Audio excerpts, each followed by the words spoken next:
ఉంటుంది. అట్లాగే ఇవాళ దాన్ని ఓవర్కమ్ చేయడానికి కాంగ్రెస్ ప్రయత్నం చేస్తుంది. ఆ బిట్వీన్ ఆ టైయే మనకి ఇవాళ అసెంబ్లీలో అవుపడతా ఉంది. ఇదే సందర్భంలో ఇవాళ సహజంగానే గతంలో ప్రజలు టిఆర్ఎస్ని లేదా బీఆర్ఎస్ని ఓడించిన వాటిలలో ఒకటి రెండు అవి కూడా ఆ లక్షణాలు వాస్తవం. ఎందుకంటే మూడు పార్టీలు కూడా మిగతా రెండు ఒకటి అని ఆరోపణలు చేసుకున్నాయి. బీజేపీ వాళ్ళేమో బీఆర్ఎస్ కాంగ్రెస్ ఒకటంటది, బీఆర్ఎస్ ఏమో బీజేపీ కాంగ్రెస్ ఒకటంటది, కాంగ్రెస్ ఏమో మీరు రెండు ఒకటి అంటాయి. మూడు ఆరోపణలు చేసుకున్నాయి.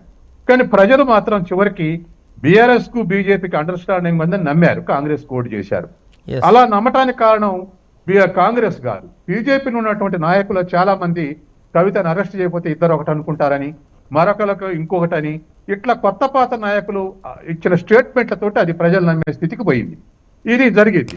ఇప్పుడు మళ్ళీ అదే ఆరోపణలు చేసుకుంటున్నారు, మీరు ఒకటి అనేది. కానీ ప్రజలు ఏది నమ్ముతారు అనేది ముఖ్యం. ఈ రెండో అంశం. తర్వాత మూడో అంశం, ఇవాళ 6 గ్యారంటీల మీద కాంగ్రెస్ కాన్సన్ట్రేట్ చేస్తుంది. 6 గ్యారంటీలు 6 కావు 13 అని బీఆర్ఎస్ విమర్శిస్తుంది. కాబట్టి ప్రతిపక్షాల నుంచి ఆ ప్రెజర్ ఉండాల్సిందే. ప్రెజర్ ఉంటేనే అధికార పక్షం కరెక్ట్ చేస్తుంది. ప్రజాస్వామ్యంలో ఉన్నటువంటి బ్యూటీనెస్ అది. కాబట్టి ఖచ్చితంగా లోపాలు లేవనెత్తుతుంటే బీఆర్ఎస్ తప్పు అనుకోవద్దు. మనలాంటి వాళ్ళు దాన్ని జవాబులు చెప్తుంటే కాంగ్రెస్ కూడా అది కరెక్ట్ చెప్తుంది. ఇంకా చెప్పాల్సిన అవసరం ఉంది. సత్యం గారు మీరు అనేక ప్రభుత్వం అనుకోవాల్సిన అవసరం ఉంది. మీరు ఉమ్మడి ఉమ్మడి ప్రదేశ్లో తర్వాత అక్కడిక్కడ మీరు చాలా ప్రభుత్వాలను చాలా పార్టీలను చూశారు. అధికార మార్పిడి జరిగిన కేవలం నెలన్నర రోజుల్లోపే ఇంత వేడిగా ఇంత అటాక్ కౌంటర్ అటాక్ సిచ్యువేషన్ మనం ఎప్పుడు చూడలే కదా అంటున్నాను నేను. ఎస్, ఖచ్చితంగా ఇప్పుడు ఉన్న చర్చల్లో ఇంటెన్సిటీ ఉంది. ఆ ఇంటెన్సిటీ వాస్తవానికి ఉన్నదే. ఎందుకంటే 10 ఏళ్లు పరిపాలించినటువంటి ముఖ్యమంత్రి ఆ వైపు ఉన్నాడు. కొత్తగా అధికారంలో వచ్చినటువంటి కాంగ్రెస్ పార్టీ అంత కొత్త తరం వచ్చింది. కాబట్టి అది ఉంటుంది, ఆ ఇంటెన్సిటీ ఉంది. ఆ ఇంటెన్సిటీని ఓవర్కమ్ చేయడానికే కాంగ్రెస్ను కార్నర్ చేయడానికి బీఆర్ఎస్ ప్రయత్నం చేస్తుంది. తర్వాత రెండోది కూడా బీఆర్ఎస్ కు ఒక అవసరం వచ్చి ఉన్నది. ఎందుకంటే అవతల వైపు బీజేపీ పార్లమెంట్ ఎలక్షన్లో అప్పర్ హ్యాండ్ అయ్యి రేపు మేమే అపోజిషన్ తెలంగాణలో బీఆర్ఎస్ పని అయిపోయింది అనేమో బీజేపీ ఒత్తిడి క్రియేట్ చేస్తుంది. తర్వాత బీఆర్ఎస్ వాళ్ళు చేరబోతున్నారు, అది ఉండదు, ఖాళీ అయిద్దని కాంగ్రెస్ వాళ్ళు అంటున్నారు. రెండు వైపుల ప్రెజర్ పెరుగుతున్నప్పుడు పార్టీని నిలబెట్టుకోవడానికి ఇటువంటి అగ్రెసివ్ స్టెప్స్ తీసుకున్నటువంటి వాస్తవం, అగ్రెసివ్ గా బిహేవ్ చేస్తుంది వాస్తవం. కాబట్టి ఈ స్ట్రగుల్ అగ్రెసివ్ గా ఉంటేనే రేపు ఇందులో ఉన్నటువంటి ప్రజలు అటు ఇటుగా షిఫ్ట్ కాకుండా లేదా బీఆర్ఎస్ యొక్క బేసిన్ ఎరోజన్ కాకుండా ఉండేటువంటి అవకాశం ఉంది. ఆ ప్రయత్నం ఇవాళ నాయకత్వం పనిచేస్తుంది. ఇక మీరు ఇంకో ప్రశ్న అడిగారు, రాచరికం పోకడలు ఉన్నాయా అని. అవును, రాచరికం సాధారణంగా వెలమదొరలు అంటుంటారు. అది ఆ దొర అనేటువంటి పదం వాళ్ళకు అది దాన్ని అప్లై చేసి మాట్లాడుతున్నారు మిగతా పార్టీలన్నీ. దొరలు అనేటువంటిది అయినా కాకుండా కేసీఆర్ సహజంగానే కొంత అథారిటేరియన్ ట్రెండ్స్ చూసాం, ప్రజలందరూ చూశారు. అది బాగా ప్రచారం అయినది ఏమిటి, మంత్రులకు ఇంటర్వ్యూ ఇవ్వడు, ఎమ్మెల్యేలు పోతే కలవడు, తర్వాత పబ్లిక్ రిప్రజెంటేషన్ తీసుకునేవాళ్ళు లేడు. కొంతకాలం హరీష్ రావు తీసుకున్నాడు, ఆ తర్వాత హరీష్ రావు మీద కూడా నిషేధం వచ్చిన తర్వాత అసలు పబ్లిక్ రిప్రజెంటేషన్ తీసుకునే నాదుడు గవర్నమెంట్ లో లేరు. తర్వాత ఇంకా కొంతమంది ఎక్స్ మంత్రులు అలా పనిచేసిన వాళ్ళు ఏం కామెంట్ అంటే, మేము అందులో పోయి మాట్లాడేది ఏముందండి, కేసీఆర్ ఏది చెప్తే అది తలకాయ ఒప్పటమే మా పని అని కొంతమంది ప్రైవేట్ డిస్కషన్ లో మంత్రులు స్టేట్మెంట్ ఇచ్చినటువంటి వాళ్ళు ఉన్నారు.